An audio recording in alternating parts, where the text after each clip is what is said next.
Hi friends, welcome back to my channel. আজ আমি আপনাদের জন্য খুবই টেস্টি একটি রেসিপি নিয়ে চলে এসেছি।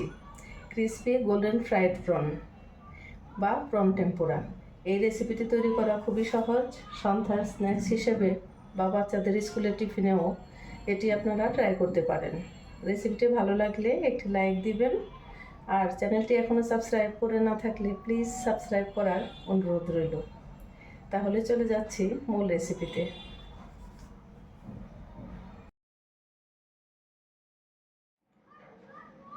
প্রন টেম্পুরা তৈরি করার জন্য আমি এখানে নিয়েছি কিছু বড় সাইজের চিংড়ি মাছ। মাছগুলোকে আমি ধুয়ে ভালো করে পরিষ্কার করে নিয়েছি। মাছগুলো আমি মাথার অংশটা বাদ দিয়ে দিয়েছি, আর লেজের কাছে সামান্য একটু খোসা রেখে দিয়েছি, আর লেজটাকে রেখে দিয়েছি দেখার সৌন্দর্যের জন্য। মাছগুলো আমি এখন ভালো করে পরিষ্কার করে নেব। এখানে একটি কাটার মতো থাকে, এটি ভেঙে নিতে হবে। আর মাঝখান দিয়ে একটু চিড়ে নিলে দেখা যাবে একটি কালো শিরার মতো আছে, এটি ময়লা, তাই পরিষ্কার করে নিতে হবে।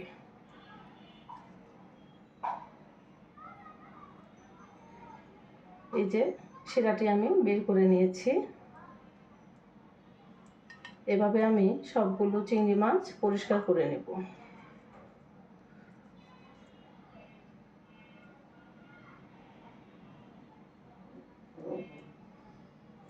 এভাবে আমি বাকি চিংড়ি মাছগুলো পরিষ্কার করে নেব। মাছগুলো আমি সবগুলো পরিষ্কার করে নিয়েছি, আবার ভালো করে ধুয়ে নিয়েছি। এখন আমি মাছের বুকের অংশটা একটু হালকা করে চিড়ে নিচ্ছি। হালকা করে চিড়ে নিতে হবে, খুব বেশি ডিপ করে চিড়ে নেওয়া যাবে না, তাহলে যাতে দুভাগ হয়ে না যায়। হালকা একটু চিড়ে নিতে হবে, যাতে চিংড়ি মাছটি ফ্রাই করার পরে কুঁচকে না যায়, সোজা হয়ে থাকে। এজন্য একটু একটু চিড়ে নিচ্ছি।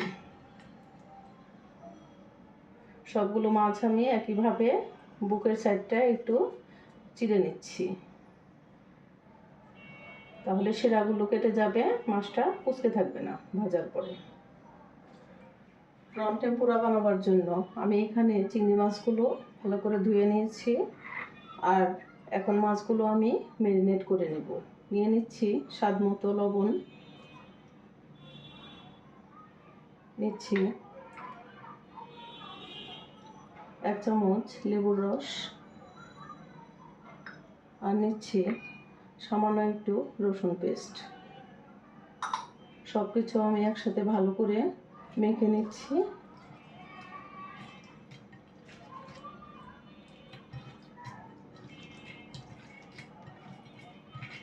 এখন এক সাইডে রেখে দিচ্ছি। চিংড়ি মাছগুলো কুট করার জন্য আমি এখানে নিচ্ছি 1/2 কাপ ময়দা,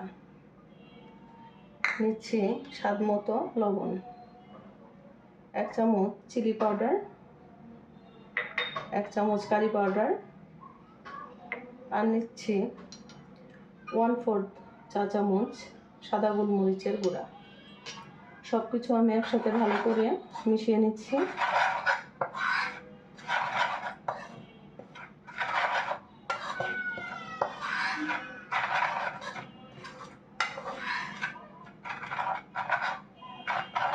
আর নিয়েছি একটি ডিম, আমি সামান্য একটু লবণ দিয়ে ফেটিয়ে নিয়েছি। আর নিয়েছি কিছু ব্রেড ক্রাম্ব মাছগুলোকে কুক করার জন্য।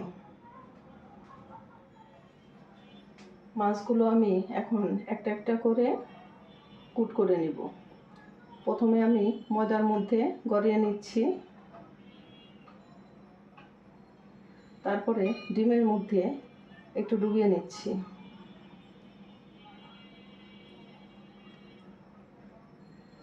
এখন আমি ব্রেড ক্রাম্বের মধ্যে গড়িয়ে নিচ্ছি। ব্রেড ক্রাম্ব দিয়ে একটু চেপে চেপে মাছগুলো কুট করে নেবেন।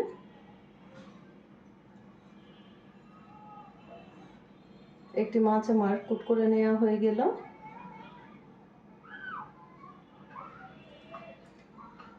আপনাদের বোঝার সুবিধার্থে আমি আরেকটি মাছ আপনাদের কুট করে দেখাচ্ছি। প্রথমে ময়দার মধ্যে গড়িয়ে নিচ্ছি, খেয়াল রাখবেন ময়দাটা যেন মাছের চারপাশে লাগে। তারপরে ডিমের মধ্যে একটু গড়িয়ে নিচ্ছি।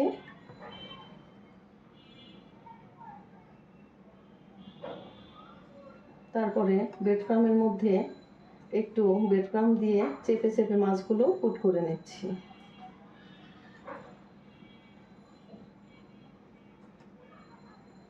আপনারা চাইলে ডাবল কুটও করতে পারেন, তো আমি একবারই কুট করে নিচ্ছি। আপনাদের বোঝার সুবিধার্থে আমি 2টা মাছ আপনাদের রেডি করে দেখালাম। এভাবে আমি বাকি মাছগুলো কুট করে নিচ্ছি। আমার সবগুলো মাছ আমি কুট করে নিয়েছি। এখন ভাজতে চলে যাব। চুলায় একটি প্যানে পর্যাপ্ত পরিমাণে তেল দিয়ে দিয়েছি। তেলটি গরম হয়েছে। মিডিয়াম টু হাই হিটে করে চুলার আঁচটি আমি রাখবো। গরম তেলের মধ্যে আমি একে একে চিংড়ি মাছগুলো দিয়ে দিচ্ছি।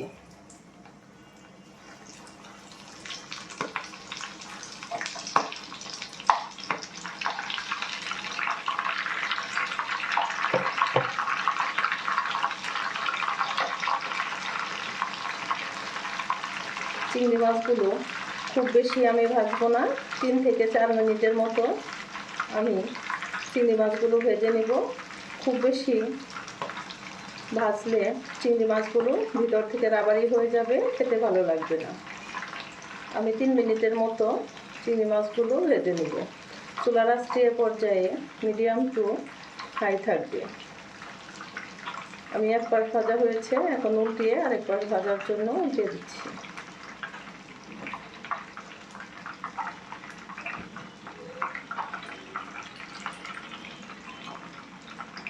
আপনারা দেখতেই পাচ্ছেন এটি কতটা লোভনীয় হয়েছে। আপনারা এই রেসিপি ট্রাই করে একবার হলেও ট্রাই করবেন, দেখবেন এটি খেতে কতটা মজার হয়। আর এই চিংড়ি ফ্রাইটি করার জন্য আপনারা অবশ্যই একটু বড় সাইজের চিংড়ি মাছ নেবেন, এতে দেখতে ভালো লাগে।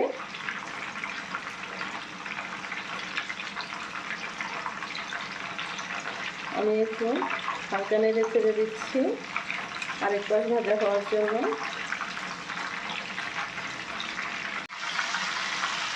মাছগুলো আমার গোল্ডেন কালার চলে আসছে এবং ভাজা হয়ে গিয়েছে।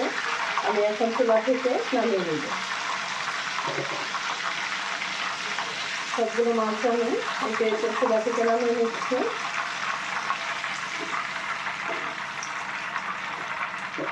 এবং বাকি মাছগুলো আমি সেম প্রসেসে ভেজে নেব। এবার আমি একে একে দিয়ে দিচ্ছি। সবগুলো চিংড়ি আমার ফ্রাই করে নেওয়া হয়ে গিয়েছে, আমি চুলা থেকে নামিয়ে নিচ্ছি।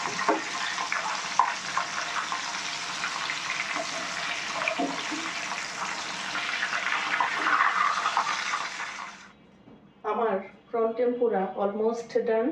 রেসিপিটি কেমন লাগলো অবশ্যই কমেন্টস করে জানাবেন, আর ফ্রেন্ডস অ্যান্ড ফ্যামিলির সাথে ভিডিওটি শেয়ার করবেন। আমার চ্যানেলটি এখনও সাবস্ক্রাইব করে না থাকলে প্লিজ সাবস্ক্রাইব করার অনুরোধ রইল। আবার যে কোনো দিন যে কোনো মজার ভিডিও নিয়ে আপনাদের মাঝে আমি চলে আসব। সে পর্যন্ত সবাই ভালো থাকবেন, সুস্থ থাকবেন। ধন্যবাদ।